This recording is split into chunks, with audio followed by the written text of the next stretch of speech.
7 lancements de produits sur 10 échouent. C'est un chiffre qui fait peur, non? Alors pourquoi? Et surtout, comment s'assurer que son projet, lui, fasse partie des réussites? Aujourd'hui, on va décortiquer ensemble l'arme secrète pour y parvenir, le plan de lancement détaillé. Allez, on commence par une réalité un peu brutale, mais qui est indispensable à comprendre pour tout entrepreneur. Ce fameux taux d'échec. Parce que pour éviter un piège, la première étape, c'est de savoir où il se trouve. Oui, 76%, le chiffre est vraiment saisissant. Selon une étude de Nielsen, c'est le pourcentage de nouveaux produits qui ne passent pas le cap de la première année. C'est énorme et ça force à se poser les bonnes questions. La grande question, c'est donc comment on fait pour ne pas finir dans cette statistique?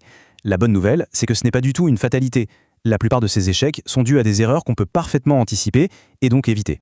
En fait, quand on creuse un peu, on retrouve toujours les mêmes coupables. Une connaissance trop superficielle du marché, le fait d'ignorer comment les clients se comportent vraiment, ou encore une stratégie de prix complètement à côté de la plaque. Bref, trop d'hypothèses, pas assez de préparation. Et c'est justement tout l'intérêt du plan de lancement. Alors, comment est-ce qu'on peut inverser cette tendance? Eh bien, la réponse, elle tient dans une approche structurée, méthodique, le fameux plan de lancement. C'est la feuille de route qui va transformer le flou et l'incertitude en une vraie stratégie claire. Et cette feuille de route, elle porte un nom un peu plus technique, la stratégie Go-to-Market, ou GTM.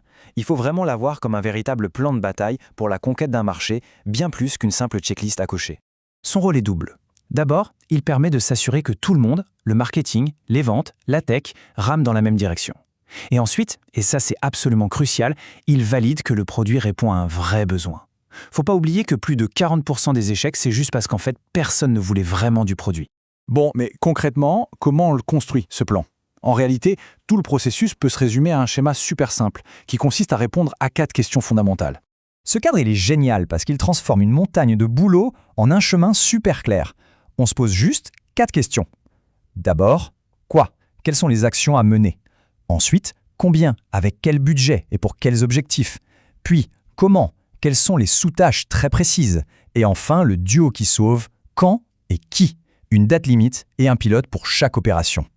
Mais attention, avant même de planifier la moindre petite action, tout commence par une question essentielle. À qui est-ce qu'on s'adresse? Définir son profil client idéal, le fameux PCI, c'est la base de tout. On peut avoir le meilleur produit du monde, s'il n'est pas présenté aux bonnes personnes, tous les efforts seront vains. Ok, maintenant qu'on a vu ce qu'il faut faire, voyons un peu ce qu'il faut absolument éviter. Connaître les 3 pièges classiques d'un lancement, c'est déjà faire un grand pas pour ne pas tomber dedans. Le premier piège, et c'est un grand classique, c'est de naviguer à vue. Un lancement va droit dans le mur s'il est basé sur des intuitions plutôt que sur une vraie analyse du marché.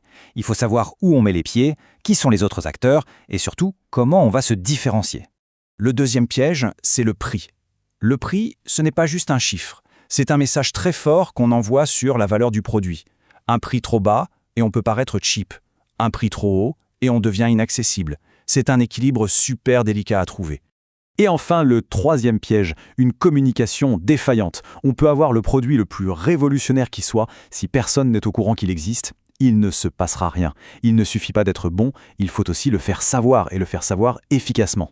Pour terminer, abordons un point qui est moins une action qu'un véritable changement d'état d'esprit. Il s'agit de voir le lancement non pas comme un événement unique, mais bien comme un processus qui s'inscrit dans la durée. La clé, c'est vraiment ça. Il ne faut pas tout miser sur le jour J. Un lancement réussi, c'est un effort continu, avec un avant, un pendant et un après.